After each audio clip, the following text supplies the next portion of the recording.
Hello guys and welcome back to FATBOSS TV. Today we're looking at the fourth encounter in the Battle of Dazar'alor raid instance, which is Opulence. Yes, the beginning of this encounter consists of two mini-bosses, and the raid needs to split in half and progress down two separate pathways. You'll then get to a final phase where the raid meets up and you have a ton of different buffs which enable you to kill the main boss. Much like the previous boss preview on the Jade Masters, we really like this encounter, so excited to share this one, so let's not waste any more time and jump straight into it. So as you zone into this area, you'll see three paths. If you take the middle path, you can actually go straight to the main boss. However, for each mini construct that is alive, the boss will gain 100% damage done and health bonus. And the boss is already quite nasty, so you're forced to go deal with the constructs first, otherwise you're just going to get one shot by mechanics. There is a construct each down the left and right path. Your goal is to make your way down the paths, pick up the jewels that provide powerful buffs, kill off the constructs, and then finally engage the boss. We split the raid directly down the middle and sent each group down one side. Each 10% of health you remove from the constructs will cause them to move into the next section of the corridor, whilst coating the previous section with fire that deals lethal ticking damage if you stand in it. This pretty much stops you from going back and assisting the other group on their construct. Each new room section you go into also has environmental effects, but they repeat for the most part. You just need to know how the effect works rather than what room has what mechanic. As for the constructs, they both have a crush cast. As they cast this spell, they'll raise one arm and then slam down on that one side in a 180 degree 10 yard or so cone. This deals a large amount of damage and stuns you if you're hit. Players stood in melee just need to stand directly behind them, and as soon as you see the arm raised, just move a couple of yards to the opposite side to dodge the ability. Now the construct on the left path will cast Volatile Charge. This is a dot that is applied to random players, and when it expires 8 seconds later, it creates a pulsing patch of lightning shit. These patches instantly tick as they spawn, so it's not completely safe to stack them. We just settled to place them around the edges of the room and that seemed to work fine. One thing to note though is that you can stack new debuffs on top of old patches if the pulse timer allows you to do it safely. It just gives you a little more room to work with. As for the construct on the right path, it will cast Flames of Punishment. This is a series of cones that he casts as he rotates around, dealing massive damage to anyone that gets caught. The best way to deal with this cast is to stand directly behind him and move the moment he begins to spin clockwise. This ability was far more difficult to deal with than the Volatile Charge while we were testing, and our advice for you when you do get to this boss on live servers is just to put your most mobile DPS on this side, like melee, as the amount of movement you need to do might hinder certain range DPS. And as already mentioned, and you've probably noticed as well, each new room section does have set traps to deal with. Flame jets will erupt from the vaults, covering areas of the room. Getting caught in these isn't too bad, it only just deals moderate fire damage, so if you do have to move through them, you've just got to do it quickly. Ruby beams will chase down a single player, leaving behind patches of fire. These beams are actually pretty slow, so they're relatively easy to kite. If you do it right, you can actually kite the fire in a small circle, keeping it stacked up nicely away from the group. In the later rooms, you'll have to deal with the Pulse Quickening Toxin. This debuff is applied to all players in the room and just deals ever-increasing ticking nature damage. The idea here is that you've got to get 10% off the construct as soon as possible to force him into the new room to remove the debuff. On Heroic difficulty and very likely on Mythic, you'll probably have to save DPS cooldowns for this point, otherwise it becomes quickly unhealable. Now if anyone drops below 50% health with this debuff, they do however gain a buff, increasing all your secondary stats by a set amount. So you'll probably want people to drop to 50% early and then very quickly top them up afterwards. Now when you've made your way through enough rooms to get the constructs to 40% health, in the next room you'll find 2 shrines with various jewels on them. Now these stones give various different permanent buffs. For tanks you can only click one of them, which is the diamond. This gives you a flat 50% damage reduction until you've taken 300% of your maximum health's worth of damage. It will then recharge for 30 seconds. For DPS you have 4 choices. Clicking on the ruby makes it so you apply a stacking damage taken increase on your target. This does not seem to stack with other people who have the ruby, so it's really only worth 1 or maybe 2 people taking it at most. When clicking on the emerald, you'll gain a stacking damage dealt increase whilst you're stood still. However, this buff will drop very quickly whilst you're moving around. The opal will give you a personal stacking damage dealt increase whenever you DPS a new target. Of course, this starts out a little bit shit, but when you move into the last phase and there's loads of different adds to attack, this is going to become very strong very quickly.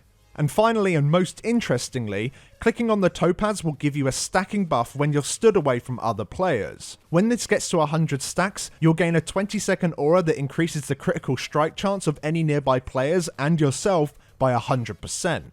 Ideally, because this buff is so crazy, you would want it up 100% of the time. However, one player isn't able to achieve this. This is because when your aura times out, you will lose all your stacks and you'll need to go and regain it. With our limited PTR testing, we weren't able to nail down exactly how many players you would need on a rotation to maintain this buff 100% of the time on a stacked raid group. We're thinking somewhere between 3 to 4 players. However, this could change as they balance the boss. Now, whenever you take any of these jewels, you'll also be debuffed as a thief. This deals a lethal burst of shadow damage to you after 30 seconds. Healers luckily can fix this. If a healer takes the amethyst, this increases their haste by 50%, but also makes their heals buff players for 60 seconds, giving them a 90% shadow damage reduction buff. To add, whenever they do take shadow damage, they will trigger Dark Knowledge, giving 1% mana to all players within 10 yards. Depending on your raid size, you'd probably just want a single healer to take this on each side. The healers also have the choice of picking up the Sapphire. This causes their heals to buff players, but this one is just a flat 5% damage increase which stacks. At 5 stacks you'll gain a new buff, increasing your healing and damage done by 100% for 12 seconds. You'll likely want the majority of your healers to take this. Once you've picked up your jewels and got the constructs to 30% health, they'll move into their final larger room. In this last room, their signature spells are empowered. More players become debuffed with Volatile Charge, so you've got to do your best to keep them tight to each other to maximize space. And the Flames of Punishment cone is absolutely huge. When testing, this wiped us almost every single time. For the most part, we think it's the latency as we're raiding at slightly higher MS whilst on the PTR, but it's possible that the ability's animation wasn't 100% accurate. There was, however, a trick where if you ran slightly ahead, almost running into the cone animation, you wouldn't be hit. We're going to go out on a limb and say this ability will be slightly different and far more obvious on live. Only once you've managed to get both of the constructs down, so the boss doesn't gain the buff, you can then make your way to the final boss. So we've got very limited footage of this guy, but we can give you a solid idea of what you need to do to counter his abilities. So tanks, you'll get hit with Coin Sweep. This just deals a burst of high physical damage. You want to just make sure you have your active mitigation up. And tanks, throughout this last phase, you'll probably just want to taunt whenever your diamond has finished recharging. As for the raid, people will get debuffed with Liquid Gold. When this dot expires 12 seconds later, you'll leave a puddle of ticking shit on the ground. So it's important that you let this debuff expire towards the edges of the room, away from the raid.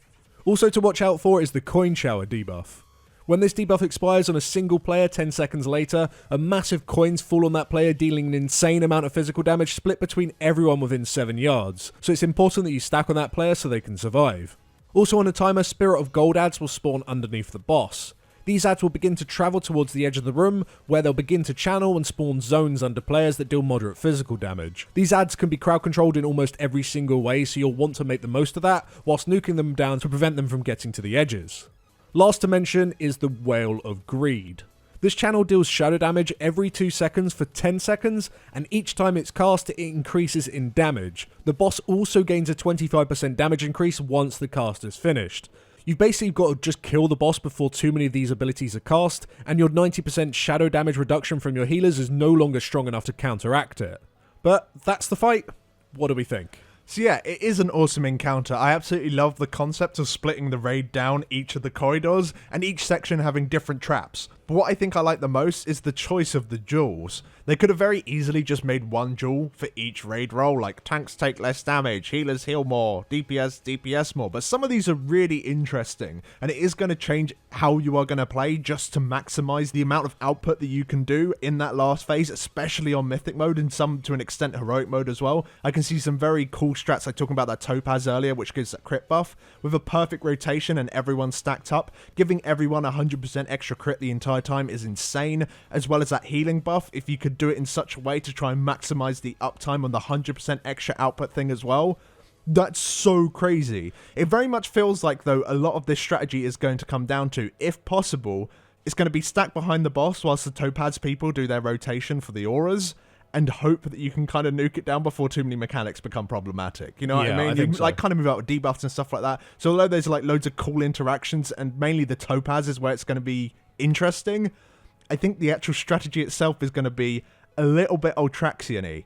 You know what I mean? Yeah. Where you kind of stack up there and just nuke the shit out of the boss. At least there's like other mechanics where you got to move out and stuff like that, and you got ads to kill, which is kind of cool. Well, you can essentially stand still next to the boss in the last phase permanently, only ever having to move out if you get one of the gold debuffs that leaves a puddle on the ground. Yeah, liquid gold.